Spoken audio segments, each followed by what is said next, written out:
বন্ধুরা, তাহলে বুঝতে পেরেছেন আপনারা কারা মেরেছে শরীফ ওসমান হাদিকে। এই প্রধানমন্ত্রী তারেক রহমান সাহেবকে যারা মারতে চাইতেছেন তারাই মেরেছে শরীফ ওসমান হাদিকে।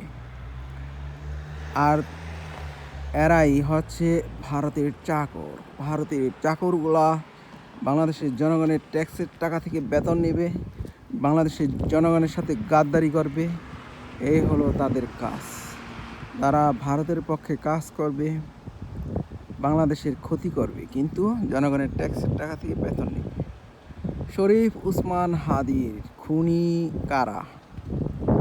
ওই সময়কার স্বরাষ্ট্রমন্ত্রী জাহাঙ্গীর সাহেব খুব ভালো করেই জানে।